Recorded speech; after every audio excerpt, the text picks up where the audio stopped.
All right, everybody. Green with Envy post game live. Celtics, a 117 to 115 winner on the road against the Cleveland Cavaliers to go to 11-9. We're going to give you a recap of this unexpected and exciting win the Celtics had on the road, as well as we're going to kind of go through and give you here. We're now 20 games into the season. We're going to give you our first quarter awards of the season. And then, of course, we've got Mediocre Life Update, all that and more coming up next here on Green with Envy. You guys know the deal. Let's lock in.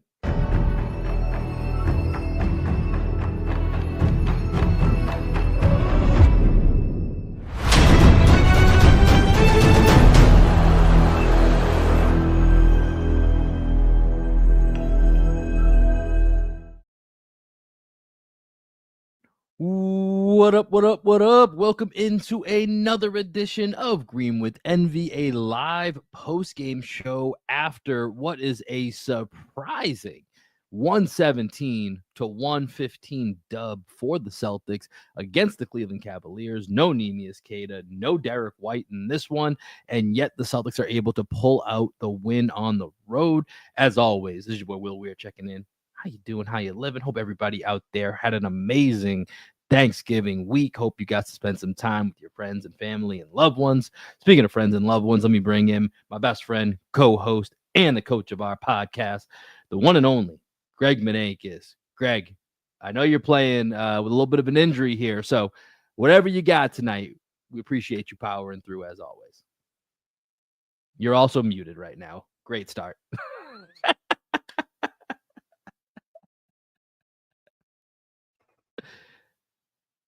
And I thought that we were. Are we good? You're good now. You're good. You're good. Yeah, Okay. I saw you struggling, so I went to go do it, and then we did it. We did it at the same time. But now we're good. Relax, brother. Relax. Okay. Just we're good. We're good.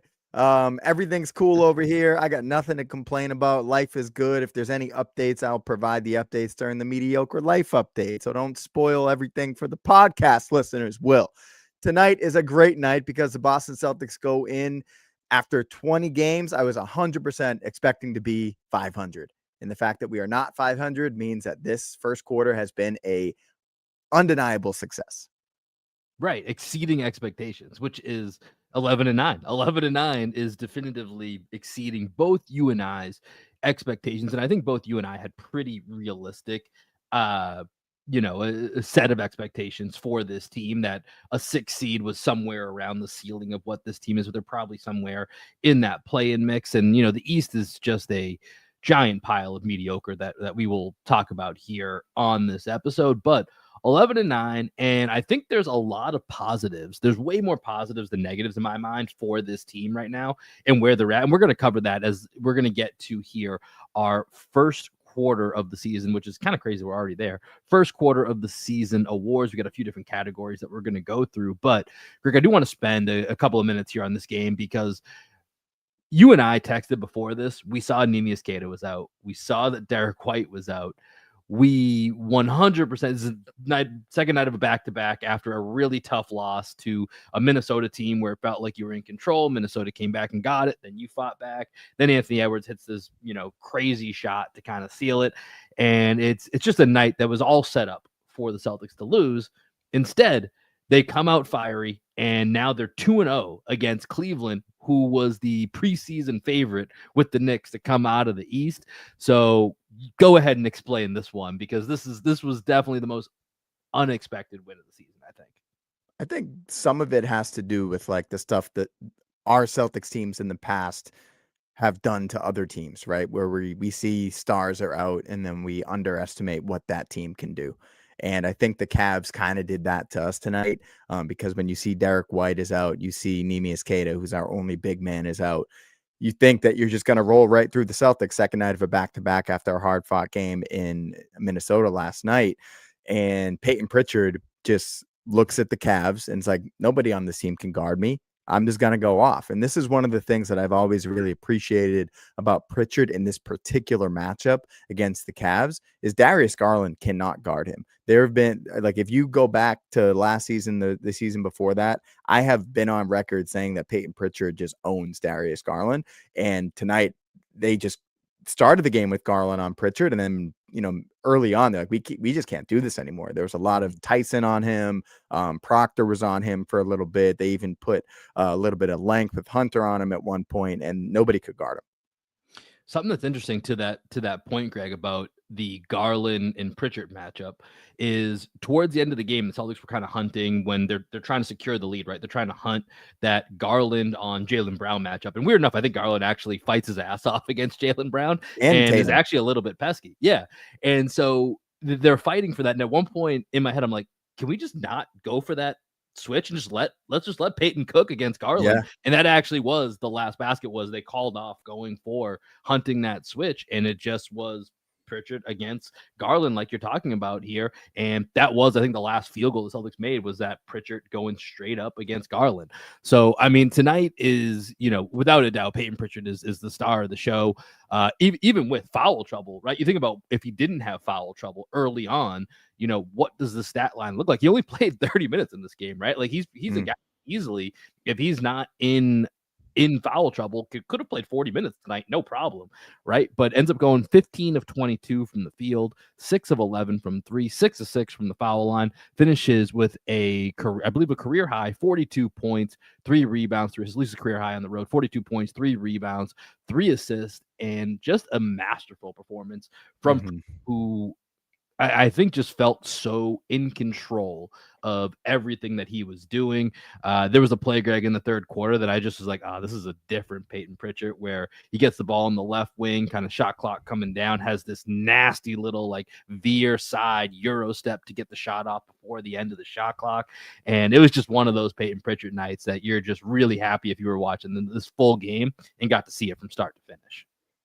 Yeah, and Pritchard this year has kind of underwhelmed, and I think he's been under what my expectations were of him coming into the season, just because I think so highly of him, right? Like I always say, success is a function of realistic expectations, right? The Jalen Rose rule. And with Pritchard, I was expecting 20 points a game, like all-star conversation with Peyton Pritchard, and he hasn't been that. He's averaged 16 a game, which is good. The 3-point shooting is taking some time to kind of get back to his averages. He's still working his way back up, but 6 for 11 tonight. And you just know that he's shooting that thing with a lot more confidence. And especially in a game where he's coming off of a bad game against a really good defensive team with the Timberwolves, and he's going up against a team with far less length in the Cavs. You just hope Peyton Pritchard steps up in those moments, and he absolutely did. He was the best player on the court tonight in a game that had Darius Garland, Donovan Mitchell, Evan Mobley, and Jaylen Brown. Peyton Pritchard was the best player on the court tonight, and it wasn't even close. I was texting with our guy Phil that I mention all the time on the pod, and at the end of the game, after when JB gets picked by Donovan Mitchell at half court, I was like, why are we messing around with giving the ball to anybody but Pritchard right now? Yeah, 90% free throw shooter, having the game of his life, and doesn't turn the ball over. Just keep the ball in Pritchard's hands. And to your point, with him waving off JB from that switch at the end of the game, it's like, thank God. Like, I didn't want Jalen to have the ball with Garland at the elbow, because Garland's going to flop. He's going to try and get that as JB rises up. He's going to try and flop into the elbow, hitting him in the chin and all that stuff. So I was just happy to see Peyton Pritchard take over, and for Jaylen Brown to be okay letting Peyton Pritchard take over in a game where JB clearly didn't have his best scoring game, but he had a good all-around game. Yeah, triple-double tonight for Jaylen Brown, 19 points, 12 rebounds, 11 assists. And, I think this was it's one of those nights where Jaylen Brown impresses without scoring. And I think to your point, he was okay giving the reins to a certain degree to Peyton Pritchard, which is what should have happened, because this was Peyton Pritchard's night. And so I think for Jaylen Brown, who just couldn't really get it going from the field, 3 of 13, but got to the line 16 times after, last night in Minnesota. Joe Mazzulla makes his football references and comments and, talk about Jalen not getting to the free throw line enough. And, I think John Corrales on Twitter highlighted, I think going into this game, Jalen was either 7th or 8th in the league in scoring. And, he's doing it in a very different manner, because you look at all the guys above him, the Lucas, the SGAs, Giannis's, whatever it might be, they're all at the free throw line close to double-digit times or above, right? Like Jalen just isn't getting there as much as they are, and it's certainly doesn't feel like for, a lack of him driving the basketball or him playing physical. We know that that's how he loves to play. And so tonight, for the response to be him getting to the free throw line 16 times, I think that was big. And then him also, getting on the boards. And I think he had one of my favorite assists that he's had this year. You mentioned how when they got that switch with Garland, at one point, what it was allowing them to do, especially because with the injuries, Xavier Tillman played a lot of it, who I thought was pretty solid, actually. He's But, great. he's just not a good shooter, as we saw on some of his hilarious misses in this game tonight. And so when Jalen had the ball on the, on the wing extended, like they could just double off Tillman, like, go ahead, cool. You've shot 2 off the backboard and 2 air balls tonight. We don't care. And Jalen was just super patient. And this is about 3 or 4 minutes left in the fourth quarter. Jordan Walsh makes a really nice cut on the baseline of the dunker spot. Jalen hits him for a nice bucket. We'll talk about Jordan Walsh, but I thought that was a really great showing of Jaylen Brown adapting his game to what the moment called for, not forcing it, not just looking for the easy pass to Tillman, but being patient enough to let it develop and then trusting Walsh in that moment. And so even though it's not the JB game that we've been praising all season, I thought this was a really nice Jaylen Brown game, given the way that he adjusted to not having it from the field like he did last night in Minnesota. Yeah, that's what I was going to say. It's like you have to look at these games in conjunction with one another, right? This is a 2-game sample out of Jaylen Brown where he has the best scoring output of the season in last night against Anthony Edwards when he's got the juice. And then when Derek White and Neemias Queta are sitting out, Jaylen Brown's like, nah, I'm not sitting out. Like, I'm playing this game. I'm going up against Donovan Mitchell. Let's go. Right. And he clearly doesn't have it. He's turning the ball over all over the place, 6 turnovers tonight. Just not able to get his shot where he wants it. Front rimming, back rimming, side, off the side of the rim, his patented mid-range shot just not going for him. 3 for 13 from the field tonight. But what I love about the effort tonight, 12 rebounds, 11 assists. Oh, yeah, it's all good. Only 4 3-point shots tonight. He knew he didn't have it. Right. So he was trying to get to his spots and he wasn't trying to force it from long distance. And a lot of nights when you're tired, you settle. And Jaylen Brown did not settle tonight. Right. He still tried to get to his spots, even though he is 3 for 13 from the field. A lot of those free throws were him getting to the elbow and causing fouls at the elbow. Right. Getting fouls on jump shots. And I think that's what impressed me the most about Jaylen Brown tonight is that he did not settle when he was clearly tired. One last guy I want to talk about here in this game, and then we can kind of go on to our first quarter of the season awards. And of course, with someone else that we haven't got to, you can jump in here. But we got to talk about Jordan Walsh tonight. I thought Jordan Walsh was excellent in this game tonight. Had 14 points and 2 points that didn't count, where I thought it was one of his best shots of the season. That fadeaway that was just on the fingertips. But he finished with 14 points and 11 rebounds, an assist, 2 steals, and played a team high 38 minutes. I think that's really what actually jumps out to me, is just him leading the way with, especially in a night where you don't have Neemias Queta. And we're going to talk about Nemi when we get to these, first quarter awards. How much without him on the court, this team just loses from, the impact that he has both on the offensive and defensive side, the boards. And so to have him and Jalen step up and combine for 23 rebounds, that was massive. No Jared Allen for the Cavs tonight. We'll mention that as well. But you're going up against Evan Mobley, who's the defensive player of the year. It's absolutely opportunity for the Celtics to get killed on the boards tonight. And instead they win the rebound battle, right? Like that was a big difference. I was at the game on Wednesday against the Pistons and no Neemias Queta in that one. And the Celtics obviously get the win, but they were getting destroyed on the boards left and right. And it was kind of just a war of attrition to kind of battle through that, right? And so tonight, for them to be able to win that battle, not all of that, but a good portion of that is on the shoulders of the game that Jordan Walsh played tonight. And we've highlighted some of his individual defensive matchups. I would probably say from an all-around start to finish game, this was probably Jordan Walsh's best game of the season.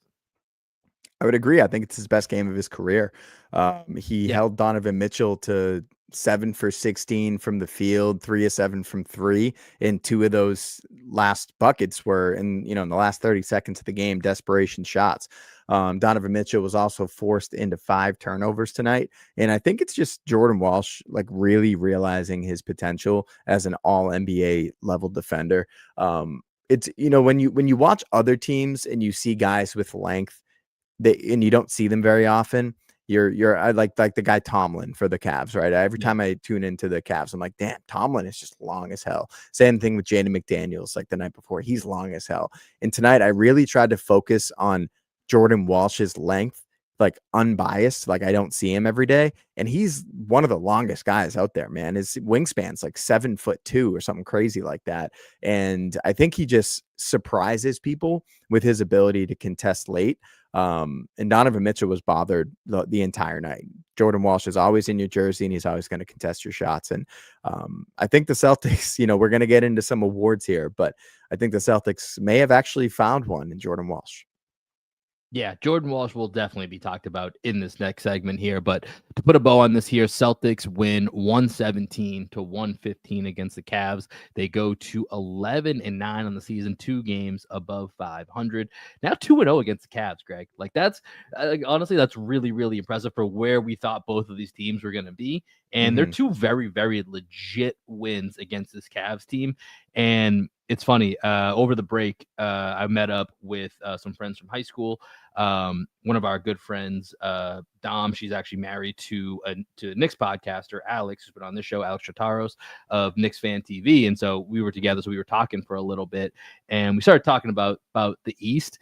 And I was just like, man, this entire conference is entirely mediocre. He was like, you don't believe in the Pistons? I'm like, long term, sure, but like this year, and this is why, as a Celtics fan, you have to just keep holding out hope. Like, I guess if Tatum comes back and he's even 80%, 90%, like it feels stupid putting percentages on something we don't even know if it's going to happen.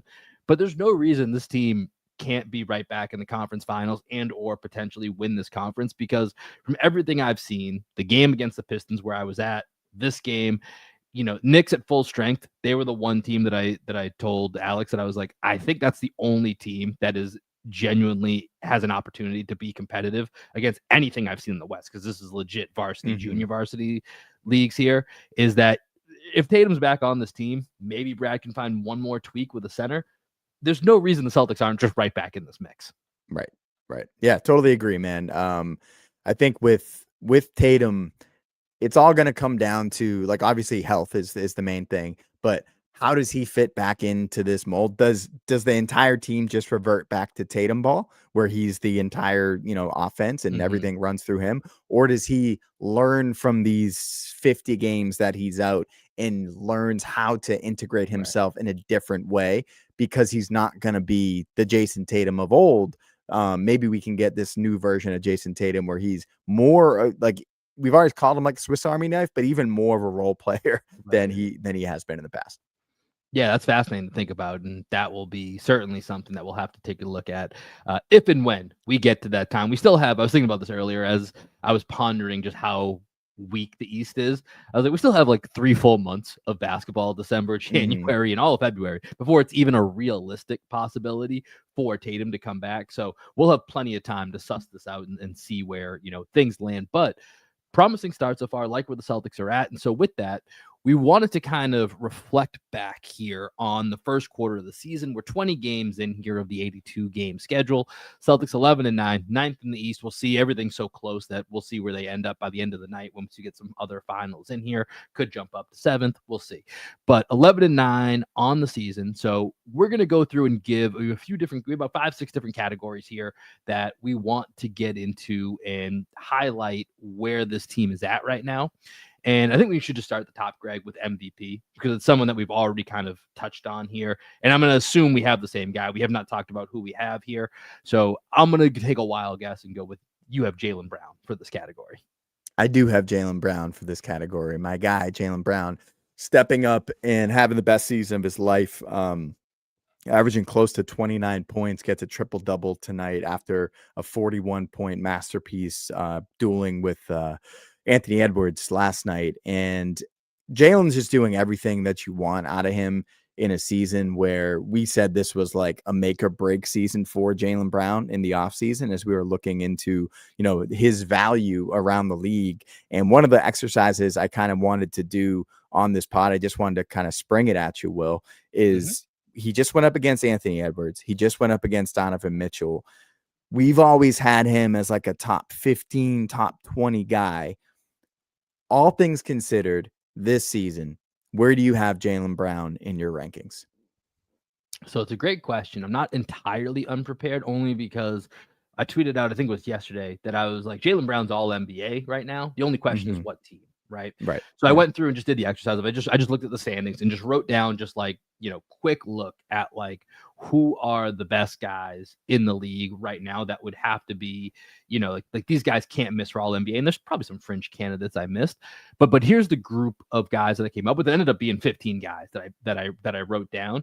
And so we'd have to parse out where JB is. But here's the 15 names that I wrote down. Cade, Jalen Brunson, Donovan Mitchell, Tyrese Maxey, Giannis, SGA, Luka, Alperen Şengün, KD, Jokic, Wemby, Ant, Booker, Curry, and then I was saving Jaylen Brown for them just because Jaylen Brown's there. So those were the 15 guys that I think as of right now, definitely some fringe guys that we could argue about that aren't really worth it right now. But those were like generally the 15 guys that just quick snapshot. I was like, these 15 guys define the all NBA team, or these are the best players in the league right now. So where does he fit within this group of players? I mean, it's tough, but I just looking at it at a glance here, I'm going to say he's probably somewhere in the 12, 13 range out of those guys, maybe a little higher. I mean, I haven't dug in on the numbers of each individual guy, but he went toe to toe with Ant yesterday, as you mentioned. He outplayed Mitchell in this game today. He and Cade at the game that I was at on Wednesday, he gets the win. Cade, I thought, was excellent in that game as well, but I thought him and Jalen were clearly the two best players in that game. I thought it was a real kind of mano-a-mano if you're trying to look at it that way. He's playing coming up on Tuesday. Celtics play the Knicks. We'll get to see him against Jalen Brunson. And so, I think in the Eastern Conference, he's in the top three, right? Like it's Giannis when he's healthy, and then we can figure out, and he's right there in that 2, 3, 4 race. I think when you expand it out to the league, he's probably just a little bit outside the top 10, but he's having just an amazing season right now. So first team, I think, is the easy one, right? That's SGA, that's Giannis, that's Jokic, that's Luka. And the fifth spot, just because of team success, you probably got to go Cade this season, right? Cade or Wemby, yeah. Well, Wemby's been out already. I'm just he's been assuming, out for a little bit, so, yeah. I'm assuming he's just like not going to get the 65 games, but a pure talent, you'd probably go Wemby. Yeah. So that's your 5. And like when you think Cade is the one guy that's in there, right? That's like not clearly better than Jalen. It's like, okay, so Jalen is arguably having a top 5 season this year. Like you can figure out a way to put him into that first team conversation. The Celtics record is going to be the thing that's going to hold him back. But just in terms of pure impact on the court, I haven't looked at all the advanced stats with Jaylen Brown this year, but watching him, he's clearly having the best season of his career. The question is like the it factor at the end of games. And we've always knocked Tatum for this, right? We've just like, man, like Tatum, just be the guy at the end of the game. Like we should feel better when the ball's in your hands. Be the fucking guy. Yeah, exactly. That's from the Bear, right? It's a great line. It's so good. Yeah. You got to be the guy, be the fucking guy. And that's what Jalen is learning how to do. He's getting his first crack at it tonight. When he went to the free throw line at the end of the game, I was like, he's not hitting both of these. I knew he was going to miss one of them. I didn't feel good with the ball in his hands when he was dribbling against Donovan Mitchell at half court when he turned the ball over, right? Like those little moments where you just like know in your heart of hearts, like this guy got it. Everyone else just get the fuck out of the way. He's not there yet, but he's arguably having a first team All-NBA season, which is fucking pretty great. Yeah, this has been a really special Jaylen Brown time, and we talked a lot in the offseason leading up to this. This is a pendulum season for where his value is going to fall, just as far as how he's viewed, right? Because it's interesting. You think about those Warriors teams, and I don't know what Clay would have looked like on his own at his peak. I don't think Clay ever really had the ball, but we don't know because we just never saw it, right? We're getting at least a season now where we aren't left with that what if of just Jaylen Brown forever being knocked as like, well, he's just that second guy. We never he's at least now putting this in front of everybody like, hey, listen, I don't know what the ceiling is because this roster is flawed, beyond him, but he's the one leading this team to 11-9, exceeding expectations, and he's doing so in the most efficient way that he's ever done, which I think is probably the craziest part of all this, is that he's upped everything about his game. He's second in the NBA in usage right now at 35.6%. That's always been a question, right? What happens if his usage goes up? Well, pretty damn good is the answer. That's the and he's answer played in every game. That's the one Yeah, thing that a lot of these other durable. guys can't say is that they've played in every single game. And that's what I love the most about Jalen is like he knows that all eyes are on him and he's Mhm. stepping up into that moment. And that's why I love Jalen Brown. He's just a fucking man, dude. Yeah, 28, 6, 4.5 assists per game on effective field goal percentage of 54.5, 10 games over 30 points, and only 2 players, at least going into tonight, had made over 200 field goals, him and SGA. So he's an ethical hooper, right? We talk about Mhm. not foul Griffin. He's a very ethical hooper, not getting the line nearly enough as he wants to, despite the 16 in this game. So without a doubt, I think that was probably the easiest one that we were going to do tonight with these awards. MVP thus far through a quarter of the season is Jalen Brown. Let's go to biggest surprise here, Greg. And I think there's a couple different people that you could go with. I'm curious to see who you went with. I split this with another award that we have coming up because I think it could have gone either way. But your biggest surprise through the first quarter of the season is? I'm going to go Baylor Shireman. Oh, okay. I Baylor. didn't have him, but I like this. Yeah. Let's go. Baylor Shireman is my biggest surprise because I honestly thought he wasn't going to sniff the court this season. I thought there was too much talent around him. Not even that the talent's like top level. I just thought he wasn't that good. Yeah. But the one thing that really I started to notice out of Baylor was that he could hang defensively. Right, Joe was willing to put him against some of the best matchups. He's guarded Cade Cunningham in both the games we played against the Pistons. He's guarded Cade more than anybody else that he's been assigned to. Tyrese Maxey got some minutes on. Anthony Edwards, he got some minutes on. And Joe just trusts him. Like I said this on a Yes. previous pod, but he's called out like Baylor Shireman is a guy that he trusts to inbound the ball in a clutch moment. He's the guy that if he decides to call for a challenge, he's going to trust Baylor because he thinks that Baylor knows the game and is ethical, to use your word that you just used. And not only that, he's shooting the shit out of the ball. 8 for 11 on corner threes, 50% overall from three coming into tonight, 57% from the field. I didn't look at his stat line tonight in terms of shooting, but I feel like he shot well. Yeah. 2 So of 3, 1 of 2 from 3. yep. So right, 50%. He keeps that number. Baylor Sharman, my biggest surprise, man. I did not think that you were an NBA hooper, and you're proven to be so. Yeah, I like this. I had been down in recent weeks because I was interested in Baylor Shireman going into the season. And 2 things that you touched on, and by the way, I always enjoy your solo pod. I think you do a really good job with the solo pod. So thank you Thanks. Appreciate when it. you have a chance to do this. I really enjoy those. 2 things that you called out in that. One, which you just referenced it in what you just said, but the dime that he made inbounding the ball. That's going to be something I touch on here that goes along with another award that we have. But and you saw Joe trust him again tonight in this game against Cleveland when they need to inbound the ball late. He went to Baylor Shireman to go inbound the ball. So I like that, the QB mindset, right? And you talked about that dime he threw against the Pistons, in which the Celtics had to call a timeout at the first time getting the ball in, and I think he used about 4.9 seconds before his QB clock went off, and he got that pass out. Like that's really important for the Celtics to have, and that's been a nice development with Baylor Shireman and the trust factor. I thought it was really interesting that you noticed this while I was at the game. I was there with my cousin who had gone to the Rockets Celtics game earlier in the year, and he called out the same thing you did. First thing, as soon as I think it was in the first half when Baylor went over and told Joe to challenge, he looked at me and he goes, I'm telling you, Joe trusts Baylor. He did the same thing in the Rockets game. And in both these games, it wasn't like Baylor had been getting consistent playing time, but it was very quick. He looked at Joe, asked for the challenge. Joe did not look at Matt Reynolds, did not look back at the second row of the bench, just went right for the challenge. My cousin said it was the same thing. Listen to you the next morning. You called that out as well. So it's really interesting to see that apparently, what was the story of them in the offseason? They had a showdown in a doorway for 40 minutes, just staring at each other like psychos. Apparently that builds a strong bond. And so the trust is there between Joe and Baylor. And yeah, Baylor's been a nice uptick here in the last couple of weeks. And we've joked about between Minot and Ugo and Jordan, we got to have a leaderboard. We got to throw Shireman in there now, too. It's in the mix, all 4 of them. I think we got to start having a power rankings maybe every 2 weeks of who's leading right now in this kind of wild card wing spot. I don't really know what to call it, but Baylor has definitely been a nice uptick here in the last couple of weeks. So I like that pick. I didn't have that here. I have a different one for my surprise. So biggest surprise for me, I'm going Neemias Queta.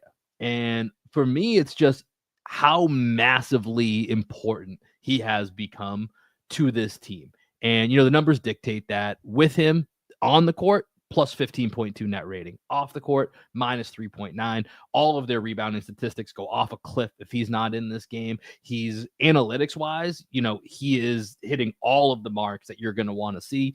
And even just from, straight up, traditional numbers, 9.8 points, 8.5 rebounds, 1.4 blocks. Before the season, when we did our kind of Celtics redraft of the last 25 years, I mentioned there was a Mark Blunt stat line where it was like basically this 9-8 in a block. I was like, if that's what I get from Neemias Queta, I'm pumped. Like, that's what I want to see and get that consistency. Of course, he's coming off last night, his biggest game of the season, even though it's a loss, 19 points, 18 rebounds. And it wasn't a hollow 19-18, right? It wasn't like, he really fought and got those against Rudy Gobert, against Naz Reid, against Julius Randle. Like, that was really impressive. And he's developing the consistency quicker than I actually anticipated. I thought it would be glimpses, but it's becoming consistent far quicker than I really anticipated. And it started to make me wonder a little bit, again, going back to that Tatum question. Okay, if Tatum comes back, do we feel pretty good with Neemias Queta as our starting center? And now, instead of saying, okay, cool, he can be our backup, we still got to find a starter. Maybe that shifts to the question is he can be our starter. How do we find our backup? Right. Because I think going into the season, it was, we need to define, can he be a backup? It's shifting more to, can he be a starter? And it's not feeling like it's being overly, green with envy biased, right? Like, it doesn't have these green tinted glasses. Like, it feels pretty real. And again, this is the award. Biggest surprise here. I've been kind of not indifferent, but lukewarm on the Neemias Queta hype over the last few years. And I am coming around on that big time. Big fan of what Neemias has been able to do here in the first quarter of the season.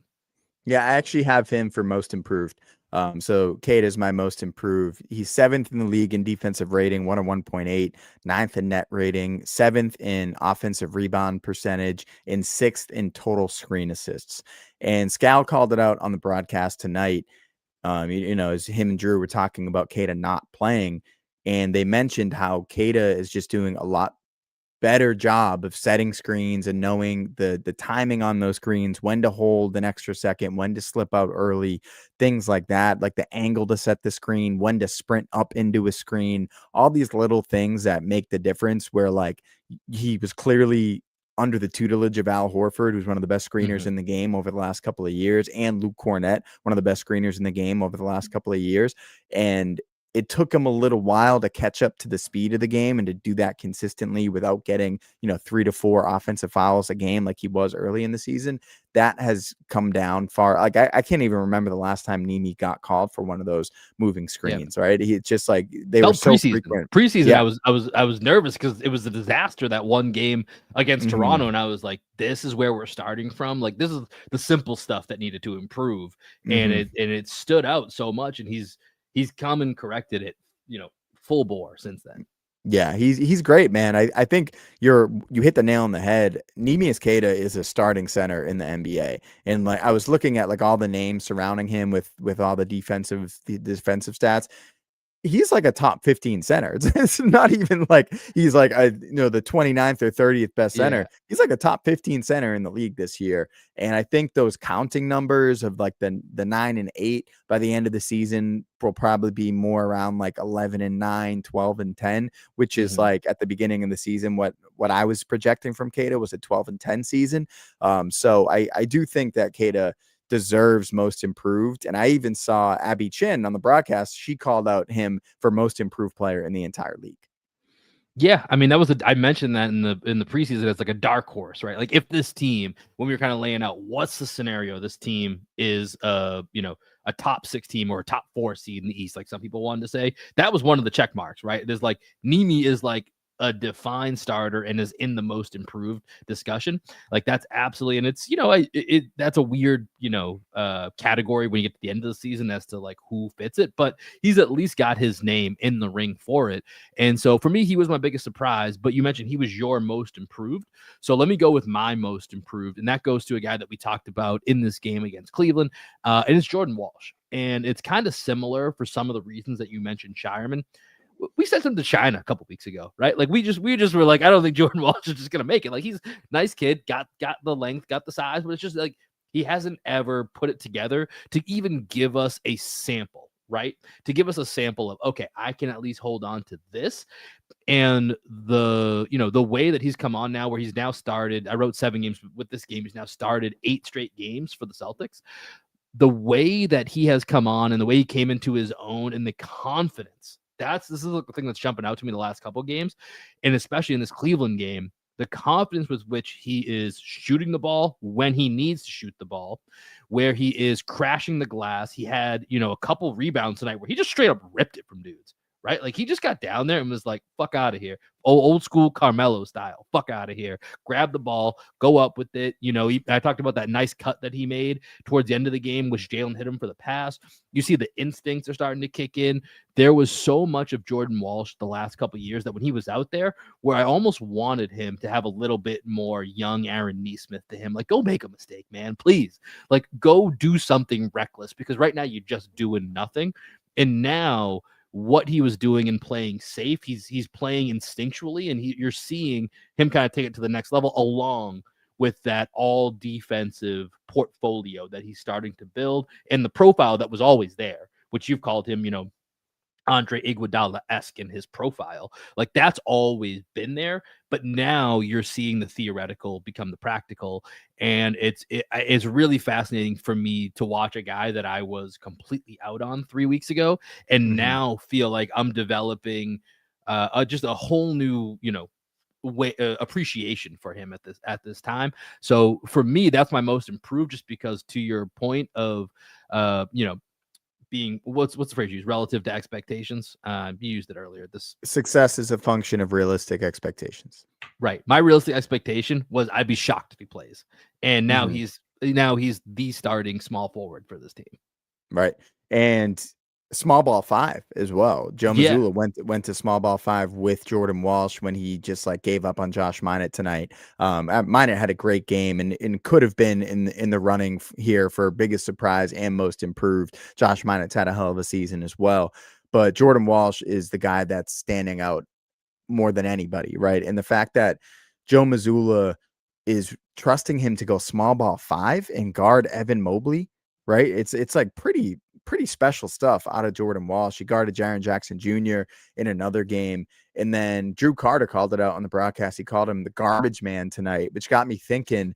He kind of reminds me of Jerome Williams? Was that his name? Yeah, Jerome Williams. He was the junkyard dog. Yep. The junkyard dog. Like there's a little bit of Jerome Williams junkyard dog in Jordan Walsh. And if Jordan Walsh develops like that mentality to go along with the physical tools, he could be a really special player.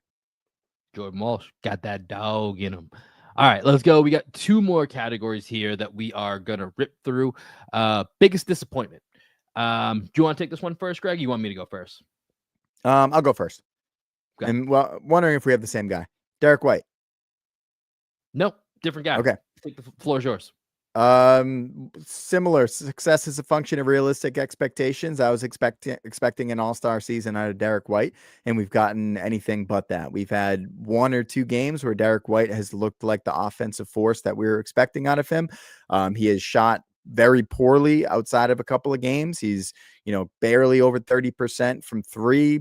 I don't even think he's at 40% from 2. Just still doing a lot of the fun Derek White stuff that he does, the steals, the blocks, the chase downs, all that stuff is still there. But I was expecting more out of Derek White, and that just shows you how highly I think of him, because although he's been a disappointment, I don't think he's necessarily had like a bad season. It's just I was expecting so much out of him, and he hasn't even come close to my expectations. Yeah, it's pretty crazy. His overall field goal percentage is 36.3%. That's pretty bad.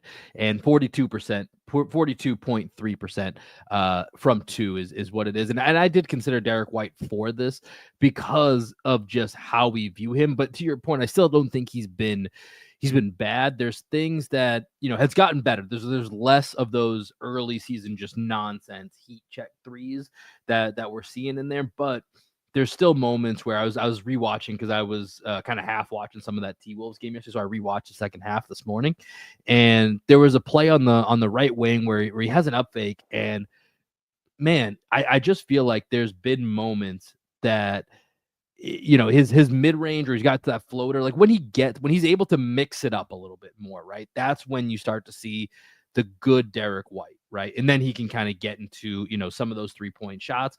And there was a moment where he just had like an open lane where he could have got to his floater, he could have got to his mid-range, which I think usually has at times can feel a little bit more automatic. And he settled for kind of one step into a step back, into a side step back I know three. what play you're talking about. Yeah. Yeah, and it was just like, man, it was right there. Like it was there for you, and that's the type of stuff that I just think can get cleaned up. So I did consider Derek White, but because I think much like Jaylen Brown has had a lot put on him and he's exceeded expectations, he definitely hasn't met expectations, but I think he's still trying to figure out how to be that number 2 guy, which he's never really meant to be in his truest NBA form. So thought about him, did not have him. Probably no surprise to you. My biggest disappointment is Anthony Simons.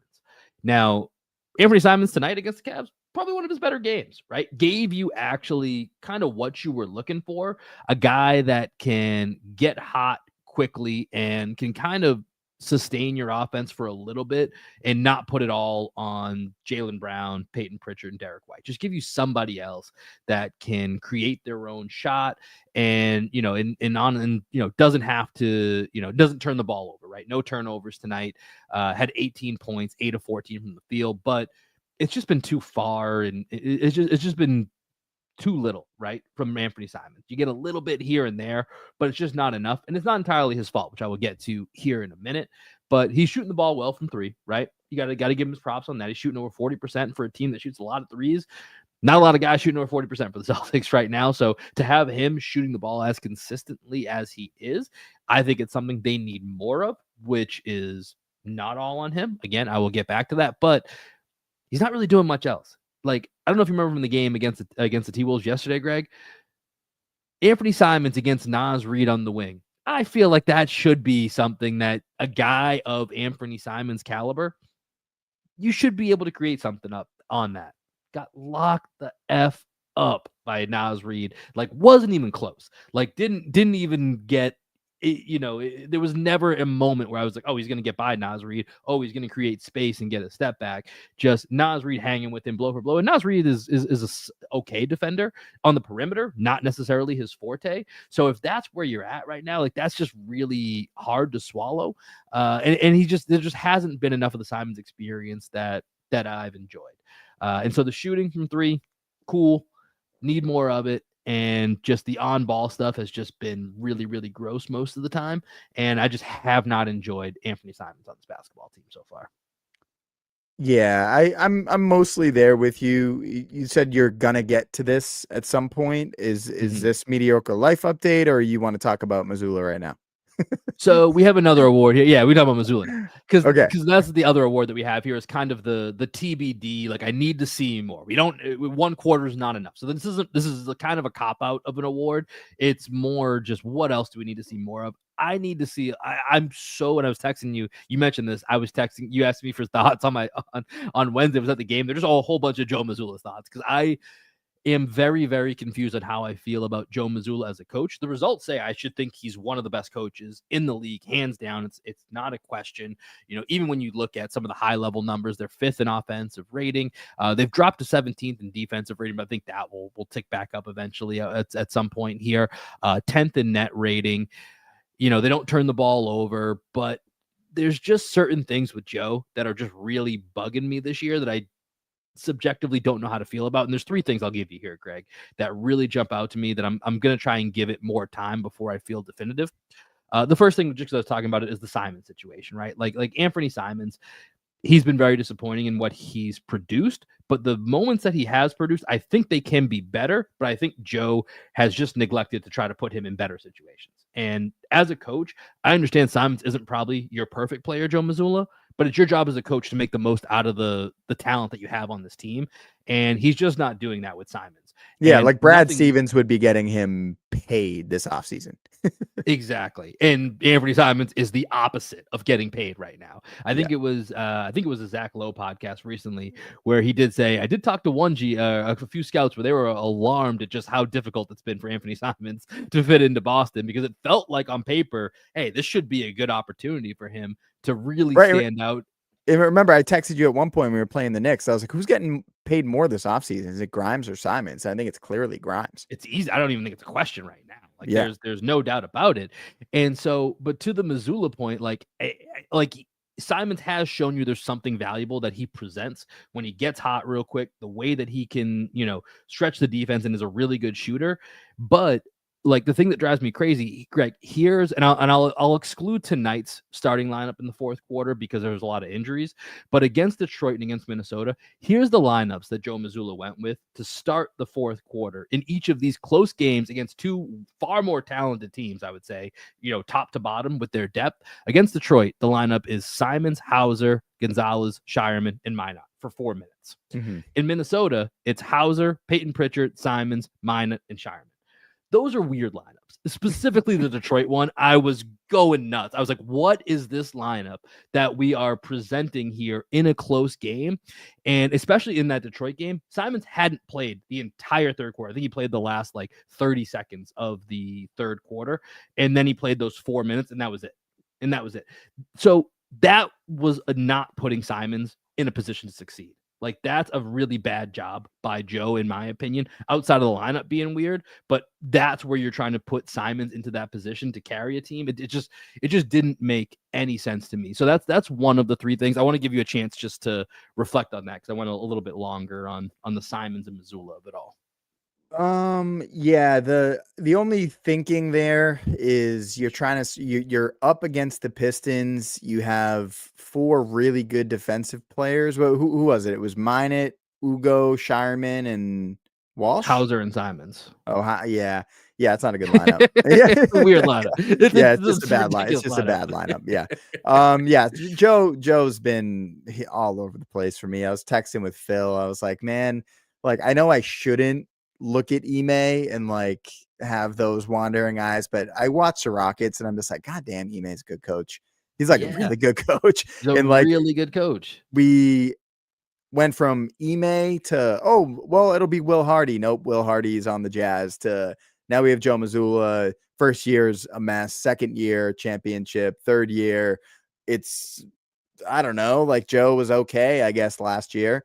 But it's been confusing with Joe Mazzulla. I love his personality. I love how committed he is to his values and principles as a coach, but he's a stubborn motherfucker, and that's what's made him successful to this point. But he's stubborn to a fault, right? And hopefully he has the self-awareness to make some of those changes. But I mean, to give him credit where credit's due, Neemias Queta started from day one. Baylor Shireman, he's put him into the game and he's trusted him, and Baylor Shireman's proven to be a guy.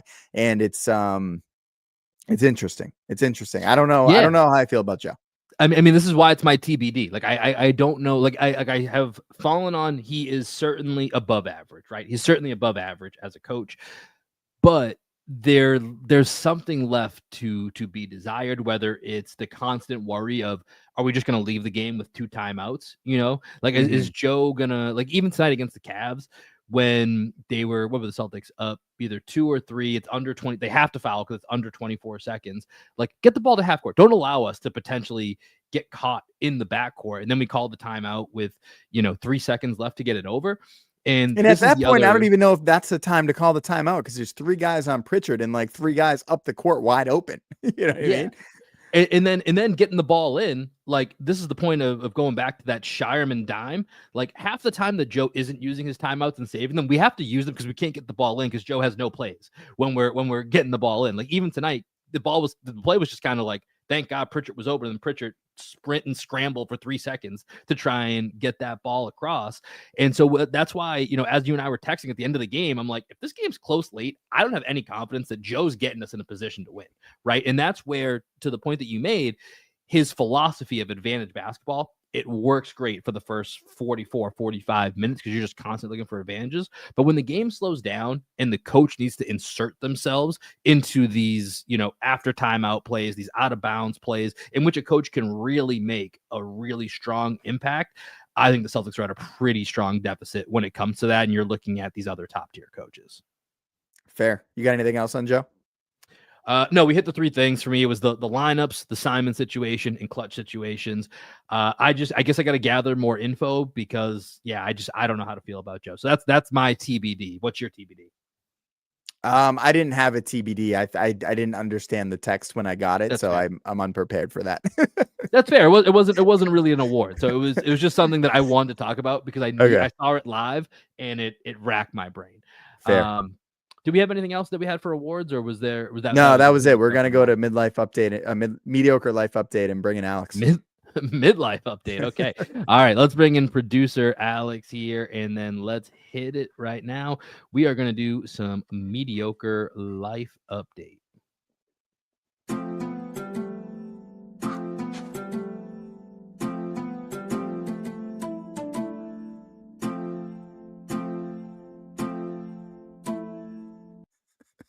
All right. I never know how long Will's gonna play that music for. Yeah. Do you want to know why? Because I don't know. I don't know either. I still don't know. I think it goes for 3 minutes or something like that. It does. I thought it was going to be shorter, and the first time it just kept going. I was like, well, we can't do this. This is horrible podcasting. So we needed to change that up. But we got Alex in the building here. So we got myself, Greg, and Alex here for mediocre life update. Greg, do you want to kick us off, or do you want to let Alex go first here, as he's kind of our guest of honor on this segment? Man, I miss Alex. I haven't seen Alex's face in a little bit. How you doing, my guy? Before we get into the mediocre life update, how are you? Yeah, I'm good. Been busy recently. I've been to 7 Caps games in the past 14 days, something like that. Working a lot. The job's going good? Yeah, job's going good. Caps are rolling. Caps are hot. I saw your Instagram story. I don't know anything else about hockey, but Caps are hot. I'll take it. Yeah, no, they're doing good. It's fun. I'm enjoying it. Celtics are playing better. Good, especially, but not really in those last couple minutes. They get the heart going. I'll give them that. They make sure it's still working. They're like 3 shots of espresso straight to your heart. Give us the mediocre life update. What's new? I did not come prepared for a mediocre update. So okay, I'll go. I want you to, as I'm going, I want you to think about your mediocre life update. Okay, I will do. All right, I'll go first. I know you guys know I got hand, foot, mouth. I mentioned this on the solo pod. James got hand, foot, and mouth on Monday night. He developed a fever. Tuesday, that's when like the sores started sprouting up over his hands, feet, and his mouth. And typically adults don't get it. It's something like you're exposed to as a kid. The immune system figures it out, and then you don't get it when you're an adult. He had it a couple months ago. I did not get it. I have it right now. And let me tell you, it sucks, man. My throat, Danielle took a picture of my throat today. It's gross. Like pustules everywhere, just like all of the whiteheads and all that nastiness. My hands are covered in sores. It hurts to eat anything. It hurts. You put your hands up to the camera. Can we see? They're like, I don't think you'll be able to see them with like the, I don't know. You can't really see them. I mean, it looks like you just have like calluses from lifting, and I can't really like see much else. Yeah, I'd be putting up them weights, bro. No, I got you, dog. No, I think hand, foot, and mouth is not something that you want as an adult. And it like and real quick, to be clear, I think we've talked about this in text, but hand, foot, and mouth, like it's not like James was putting his hand and foot in his mouth to get this disease, as it states. And like I know that some people are gonna be like, you idiot, but like literally that's what I think a lot of people think of. That's what I thought of until kids and like this actually. So you're hearing hand, foot, in mouth. Well, and mouth, but I'm just assuming that's how it would happen. It's like, and my daughter just started putting her foot in her mouth the other day, so that's like got me thinking about it as well. Okay, no, but it's brutal, man. Like I made this delicious sauce. You know how I love making sauce. And I couldn't eat it today. It was like too acidic for my throat. I had to have a soup, which I'm not complaining. I love a soup, but it was pretty bad. Hurts to talk. Like I got my lips hurt, my hands hurt. It's just brutal, dude. I had a fever yesterday, and it's just not been fun. Thanksgiving was rough. Made steaks instead of like having real Thanksgiving because we couldn't go anywhere, and we kind of just kicked it. So the last like 5 days we've just been quarantined with the three of us and the dogs. Yeah, that's rough, dog. This is something, again, I'd heard of hand, foot, and mouth, but like it had never, I was like, where's that? Who even gets that? And now I've never heard with of kids, that. I realize that it all comes from like having kids, basically. It's Mhm. like where it originates. I was in Boston over Thanksgiving, and I think a few weeks ago, my cousin, whose son is just turned 1 beginning of November, he had it as well. And so to your point, rare for adults to get it, but I think, what is it?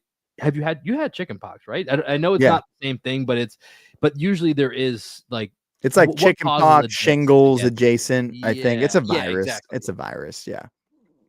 But it's gross. I mean, like the sores like pop and they ooze and it's disgusting. So What's the timeline on? So is James back to 100%? James is good, man. He's living life. He's loving it right now. One thing that you'll be really happy about, he has this basketball book in his room that he hasn't paid any attention to up until this week. And now whenever he goes into his room, he just points at the book and goes, ball, ball, ball. So we take the book down and we open the page. And there's like a lot of text in it. And he just wants to find any page that has a basketball on it. And then he'll just shout ball. And it's great. Good to see all of our subliminal messaging, my gifting of a basketball hoop. But good to see it's all going according to plan. Oh yeah, he's the man. Good dude, little James. All right, Alex, are you prepared, or would you like me to step in here? What you got for us? I mean, it's not really. I think it's more of a positive life update. You it. guys are a big we'll be the judge of that. TV shows watchers, so I'm sure you know Stranger Things came out. Oh yeah. I think on Wednesday. And I was going to, because when the last season came out, 2022, I was just gonna like go right to season 5. I've been rewatching with Lily, who had never seen the show before, so like I was rewatching to catch up, but she kind of sped along and finished the whole season 4 or whatever. And by the time it came out, I'd only watched the first 2 episodes of season 4. And they did like a little 4-minute recap when you click onto season 5, because it's been 3 years or whatever. So I'm like watching this recap, which is insane, by the way, to go 3 years between seasons. Yeah, I'm like watching this recap. I'm like, did I even watch season 4? Like, I had no idea what was going on. So I actually went back and finished season 4 over Thanksgiving, and then me and Lily watched all 4 episodes yesterday of Stranger Things. And I would say it's worth it. If you're going to go watch the show, I would rewatch. Although the only negative is like, these are like movies they're putting out. Like the last episode of season 4 is 2 hours and 20 minutes, an absolute grind to get through. But wait, of the newest episodes, it's 2 hours. No, previous season. Previous season. Okay. Yeah. So you do like the new season. Let's start there, because me and my wife were talking about this a little bit earlier today. So you did like, was it season 5 is the one that dropped on? Yeah, I liked it. I mean, so far, I think I like it more because it felt like I just finished season 4, and I'm going right into season 5, so I get like that continuation. But yeah, I liked it. My favorite character is Derek. He's so funny. I just laugh every time he's on screen. Is that the fat kid? Yeah, he's new. Yeah. He's pretty great. I also watched it with Danielle as we were quarantined the last 4 days. So we've just been makes watching. Sense. That's a good quarantine. Yeah. Highly recommend. No spoilers. Okay. Fat Derek is great. Derek Turnbow is his name. Let's see if there anything that I can give away without spoiling stuff. No, I don't want to spoil anything. It's great. Highly recommend. Okay, highly recommend. Okay, good. So because it's been so long, we saw it today on our Netflix, and like we were just like, I don't know if I have it in me anymore. Like, do I even give a shit about these kids anymore? Like, I really don't know that I do. And also, like, it's just like these kids are fucking adults now. Like they like they started the show and they were like these little kids. It's like half of them are they're like in their 20s. Like, like I saw Millie Bobby Brown, and like adoption is close to me. She's adopting kids now. Like he's still in the show. It's really tough to look past the Millie Bobby Brown lip filler. I'll tell you that. They try and shoot it so you don't notice it, but the Millie Bobby Brown lip filler is noticeable on 11. Okay. So we'll have to consider it. We've been really tired from traveling, so we haven't had a chance to catch up on much since we got back. But I'll have to suggest that we put it in the queue because both of us were like, let's wait and see if people say it's any good before we invest time because we just don't care about it anymore. Even though the first 4 seasons of Stranger Things I loved, like I was all in and watched every single one of them. Again, thank God there's a 4-minute recap, like you mentioned, Alex, because I couldn't tell you what happened. You're gonna be shocked when you watch it. I was shocked. Only thing I remember is like Vecna was like a real Vecna was like they put him in like the prosthetics and it wasn't like a CGI type of thing. I couldn't believe what was going on my screen when I was watching this recap. I will say the one thing. Did you watch season 4 or did you just completely forget? No, I did. I watched it when it came out. Okay, you didn't finish the rewatch. I didn't finish the rewatch. I stopped because I know what happens. Come on, I watched the show. So season 4 is when they go to Russia. Yeah. Which, by the way, real quick, I mean, this isn't giving anything away. I thought the Russia storyline was ridiculous. How the fuck did that connect to Hawkins, Indiana? That was insane. Everything in the 80s connected back to Russia, man. It's a Cold War. Yeah. No, for sure. Yeah, that was. I forget. I am remembering watching that and being like, how are these 2 storylines connected? Like, what is happening here between both of these? So, all right, you guys both recommended it, so I will put it on the docket for me and the wife to take a look at. All right, we're going long here, so I'm gonna go ahead, Alex. One more thing on Alex. Go ahead. Well, first, I think the pacing on Stranger Things is unbelievable. I think their show, like pacing episode to episode, is really good. But also, right now, I think there's a lot of good television out. Like, I don't know if you guys have watched Welcome to Derry on HBO Max. I've heard that's the It show. And then there's also Pluribus on. I'm in on Pluribus. Apple TV. I love that show because I'm big from Vince Gilligan, Greg. Who did Breaking Bad and Better Call Saul. Yeah. Okay. So can I make one recommendation? This is a Hulu show. Okay. For any Oliver Twist fans out there, not that there are many Oliver Twist fans, but there's a show called The Artful Dodger, which has Jojen from Game of Thrones, and then Professor Lupin, the werewolf in Harry Potter. They play this little like duo in, I don't know, what would it be, like 18th century England or whatever? No, they're in Australia because they're in the penal colony. They're in Australia. But it's really good. The Artful Dodger, check it out. You don't need to have read Oliver Twist to like the show. Okay. I like this. I like TV recommendations. One show per platform. Yeah. We got you guys. Make it worth it, man. Yeah. I like it. Okay, I'll give a quick mediocre life update because we're running a little bit long here. I mentioned I was just traveling for the holidays, was back in Boston. Something that I feel like I need to do more often, and as men on this podcast, I'm curious to know your guys' thoughts.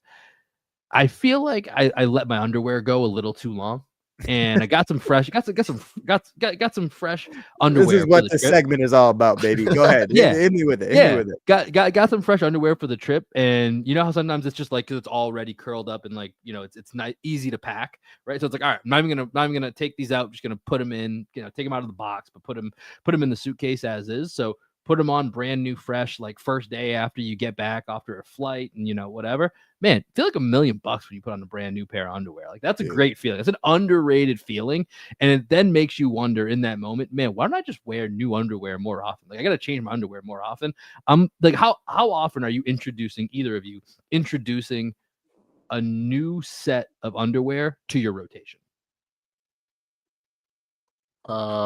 Me personally, I don't think I have bought underwear myself ever in my entire life. I only get like underwear refills from my grandma. So anytime she sends me, a new thing of underwear, I will say it feels good.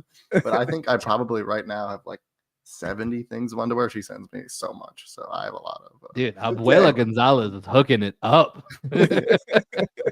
Yeah. Which side of the family? My dad's mom. She's a big like TJ Maxx, Marshall's, like a deals person. So she always. What kind of underwear does she send you? She sends me like either Fruit of the Loom or Reebok. It's like the stretchy. It feels really nice, honestly. It's kind of like women have like the long underwear. It's like a little bit shorter than that, but it's I I love the used to wear idea boxers, but of your grandma going shopping at like TJ Maxx, Marshalls, whatever. And she's just like she goes walking by because the boxes are all in one section, right? I just Yeah. love that she's always like, you know what? You know who I think probably needs some more underwear again?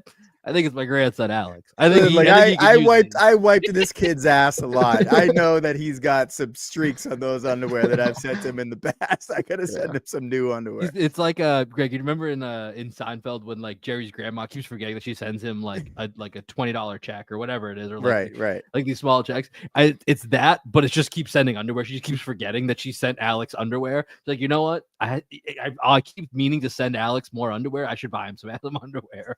I probably will get some for Christmas. We'll see. Alex, I want you to actually, you don't have to do it right now, but I want you to count how many pairs of underwear you actually have and text us after the show. I will. I have to go through my laundry, but my grandma recently has she's started using FaceTime, so she'll like FaceTime me when she's at like TJ Maxx or Marshalls, but she doesn't know how to flip the camera, so like she'll go like this. That's amazing. Yeah. Oh, I love it so much. Yeah. Grandma. So to love you, grandma. Both my grandma's dead. I don't get underwear no more, bro. No, Danielle, she actually bought me new underwear recently because I've had some of the underwear that I still wear. I think, no, am I wearing new underwear? No, I'm wearing the underwear that she bought me right now. But there's some underwear that have holes in them, and I just just don't throw them away. And she's like, you know, that underwear has holes in it right there. Like there's a pretty big hole, like right on your asshole, right there. And I'm like, yeah, but like it still works for the most part. Well, I was gonna say like, you should probably throw those away. So I was gonna say it depends where the hole is. If it's directly in your asshole, you should probably throw those out. Because I do that, but it's like on my thigh. But it's like, oh, but then. No, that doesn't make any sense. There's no one is doing that. I was joking, dude. Okay. Well, you also said you're 50% of the time putting your shirt on the correct way, so it's hard to know when you're joking. Dude, that's 100% true. Like I still, if I have a plain black T-shirt, it's 50% whether I'm putting it on. I know, but that's correctly. insane. Like there's no one that agrees with that take, Greg. It's nuts. That's like I don't know, Danielle. You've said a lot of crazy things. That's the craziest thing you ever said. Danielle sends me a lot of like couples Instagram reels and whatnot, just so she could be like, see, like there are other girls that are crazy like me, and I'm okay, like cool. But then there was this one that she sent, and it was like this girl, she's like, yeah, my husband just bought me a new house and a new car and everything, and I just love this man so much. I can't believe I get to like marry him. And then the camera flips and it's just him struggling to put a shirt on, and he's got his head like in the armhole. And I was like, yeah, that's me. Well, I think we actually kind of crushed this mediocre life update. Very, very mediocre updates all around. I think we did what this segment is designed to do. So good job. I mean, I loved it. Alex was unprepared. I talked about illness, which is what you do when you're in your mid-30s, and then you brought it with the actual purpose of the segment. I appreciate it. Well done all around, boys. For the audience, if anyone's still there, Celtics this week, Tuesday against the Knicks, Thursday against the Wizards. I'll be there Thursday. Friday. Oh, all right. We'll have to check in with you on the weekend pod here, Alex. Get your thoughts about in person against the Wizards, and then home against the Lakers on Friday, Sunday at Greg's Toronto Raptors. So that will be a podcast that we do after that game. But we'll be back midweek here. We'll have some more to talk about here after that Knicks game, not live afterwards, but likely on Wednesday we'll have a podcast for you guys. So stay tuned, stay locked in across TikTok, across Instagram, across YouTube. We got you. Alex got you with the clips. This has been another episode here, Green with Envy. We appreciate you guys. Have a great week, and we will talk to you later. Peace.